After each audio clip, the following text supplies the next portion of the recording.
Robin Meyerson and I, Kadisha, will be talking about the Shabbat Project. Hi, welcome to another edition of Uplifting Conversations. And today's guest is rather special. She comes all the way from Arizona, which is actually beautiful. I've seen pictures, but never been there. But it's really far away from us. Even from New York, it's quite a distance. And I just want to welcome Robin because we have a lot to talk about. Number one, we share something in common with every single Yid, and I think that's what we're going to be talking about, and that is Shabbos, which Robin is very involved with because she works for the Chief Rabbi of South Africa, Rabbi Dr. Warren Goldstein's office, and she is in charge of the Shabbos Project, which is very much on my mind. So, Robin, if you could just introduce yourself a little bit more than I did, and then we could get talking about our project together. Sure. Thank you so much for having me. It's an honor to be here. I have the privilege, like you said, to work with the Chief Rabbi of South Africa, Dr. Goldstein, and he started the Shabbos Project about 10 and a half years ago. And I got involved in my city in Scottsdale, Arizona. And we do actually have 125,000 Jewish people here in Arizona. And we started the Shabbos Project with a challah bake and learning about Shabbos and trying to keep Shabbos. And we kept going for many years.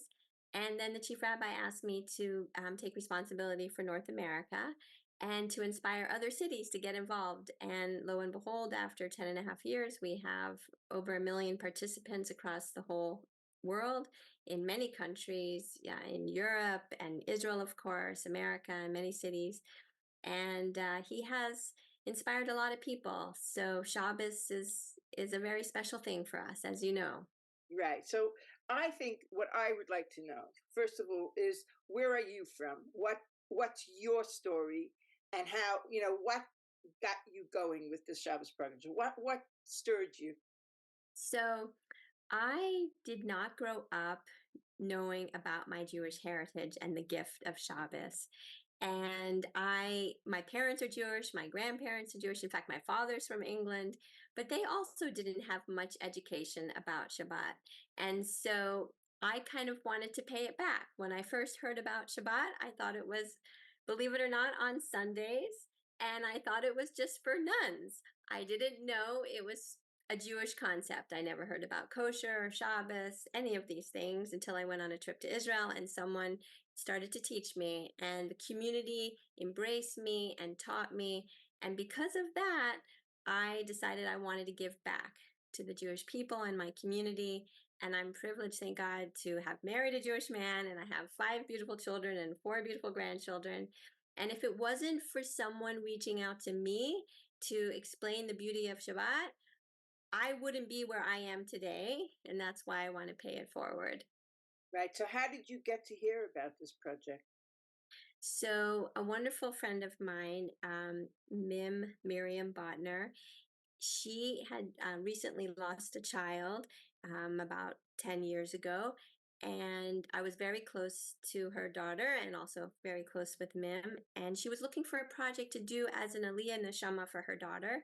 And she saw actually posted on Facebook that there was this challah bake in South Africa, and it had 3,000 women and girls showing up in the rain. And she called me up one day and she said, Robin, I want to do a challah bake for my daughter, Lauren. And I said, I'll do anything you want, Mim, because she's a dear friend and I loved her daughter. I said, but what's a challah bake?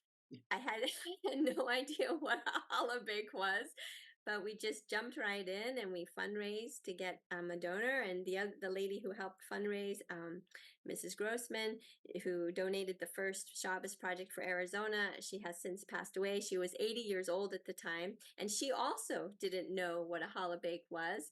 In fact, she had never made challah in her life.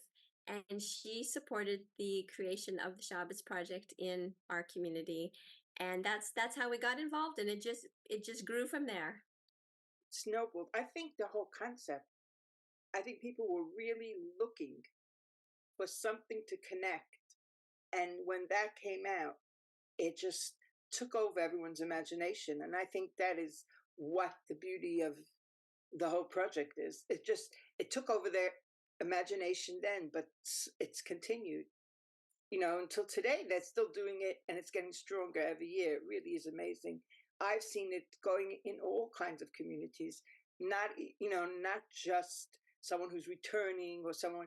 It's for everybody, and I think that really is an amazing thing. I'm so impressed with that. So that is Shabbos is for everybody. It's for every Jewish person, and Shabbos sells itself. It's not like we had to go out and sort of force this to happen. Shabbos is our soulmate. yeah, Shabbos is a gift. It's the only of the 613 mitzvahs. It's actually a gift, yeah, and that's what makes the Shabbos Project work and just spread because it's natural. yeah. It's natural for us.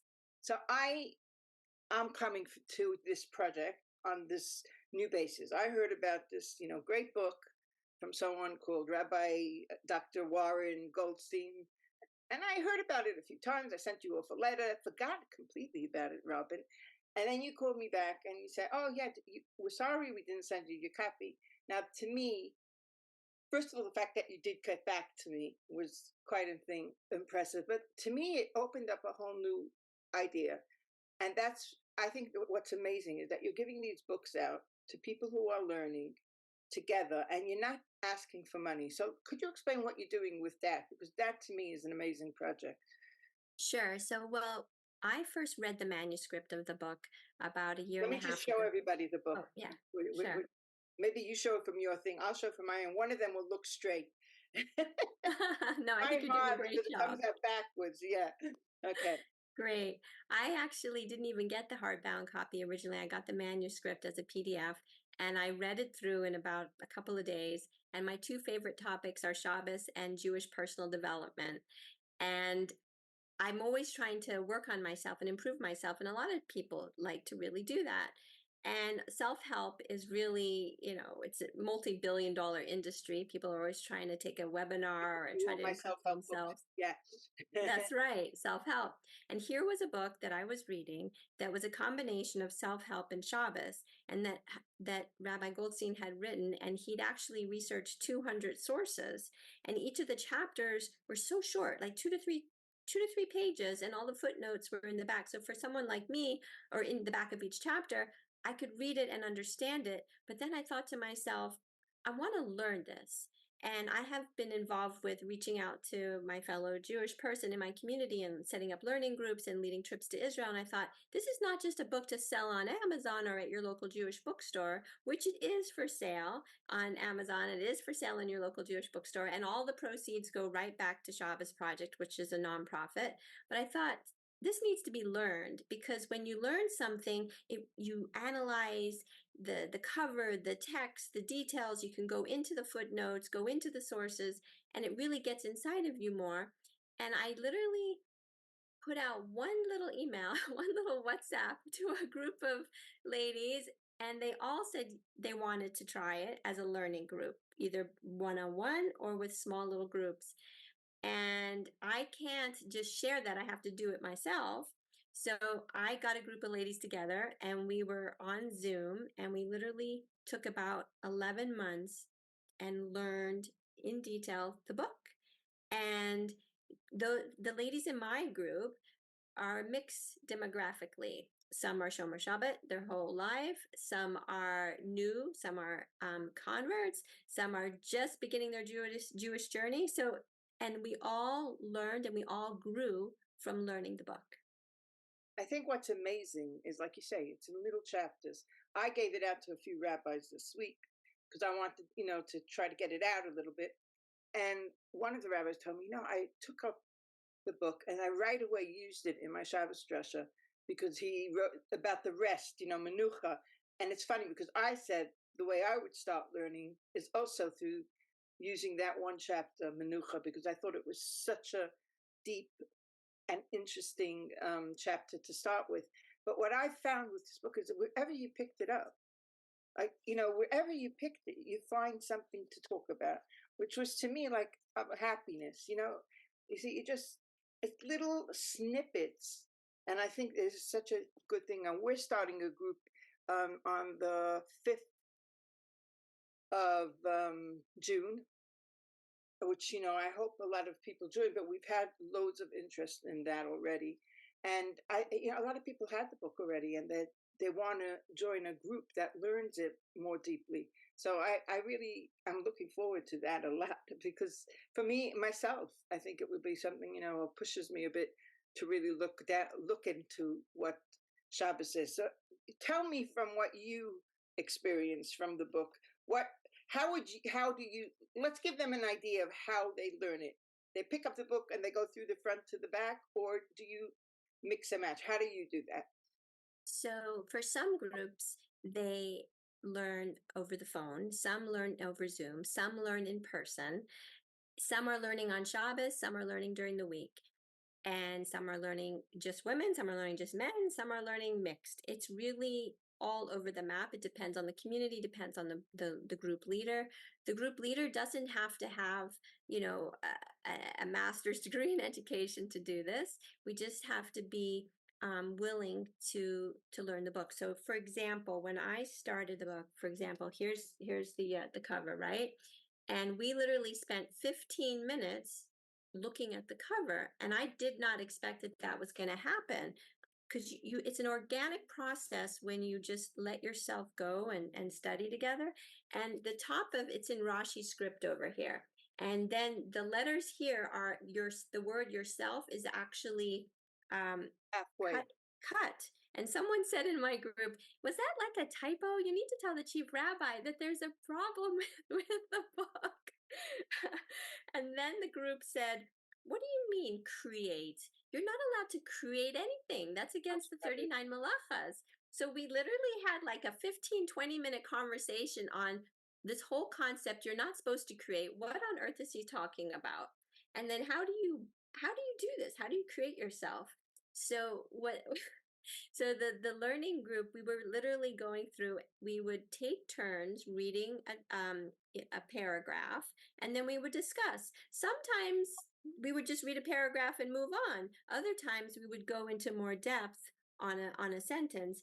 And then what I would do, because the book is divided into 3 parts, it's divided into character traits, mindsets, and happiness. And so I like to start at the beginning and go in order. It's just kind of my way. But so when it talks about character traits, it's all different types of character traits. So for example, one of them is being gentle. And so after we read the chapter about being gentle, I said, so how do you find yourself improving in the way of gentleness? Or how do you find yourself growing in optimism? These are some of the character traits. Or how do you find yourself becoming wiser? And how is it? Do you see a difference? You see a change? And maybe the answer is no. Do you always go back to like Shabbos? How do you see yourself becoming wiser through the act of keeping Shabbos? Yeah, and it's just something that I came up with discussing it, and it just made us think. We didn't necessarily have an answer, but it made us think. Well, how am I more humble on Shabbos? Well, because I have to let go. I have to not, like work. I have to trust that Hashem's going to provide. And so it forced it became like a conversation. Nothing was forced about it, and we just discussed. And then the next set is on mindsets or perspectives. And so one of the ones that I really like is one of the chapters is called There is a World to Come. And one of my other favorite topics is I'm in the Chevra Kadisha, so I like talking about the afterlife. And Shabbat is it's a taste of the afterlife. Every 7 days, Hashem gave us a taste of what the afterlife is like. So the more you prepare and the more you put into Shabbat and the more you experience it, the greater it'll be. Wow. So let me ask you something. Now you have this book. Does this coincide with the Shabbos Project, or how does this? Do you give everybody a copy? How does it work with the book? Sure. So in different countries, it works differently. The way it has worked well in the United States, and it's starting to work that way in other countries, is that we have a warehouse with the books. The books themselves are a gift.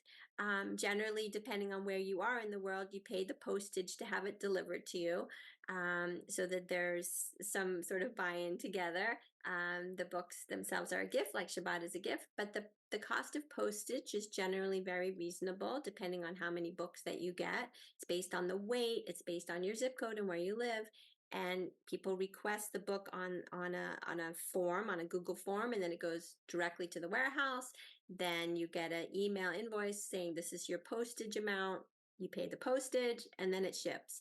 And some people, they decide after they get that email, like they said, oh, well, I want to reduce the amount of books, or I want to increase the amount of books. Everything's very flexible. We're very open. I see every order that comes in. Sometimes people leave off their city and their zip code, and I have to call them and say you left off your full mailing address. And the way it ties into the Shabbat Project is that last year when we introduced the book, a lot of organizations were getting the book at their events and learning it then, especially since the war started on Shabbat. Yeah. And so God is trying to tell us, we need to up our game in Shabbat. So people very much so took on the seriousness of it. In France, I think the numbers are about 8,000 books were distributed. In Mexico, several thousand, Panama, all over. I just got a request from Berlin a couple of days ago for books, and we have the books in different languages: Hebrew, um, English, Hebrew, Spanish, French. So we're about to deliver 1,700 books to Montreal in Canada. Very good. So schools, shuls, even just a mom and dad, a mom and a daughter, Yeah, I think anybody. that's another important thing to bring out, because we all think as learning in groups. It's not.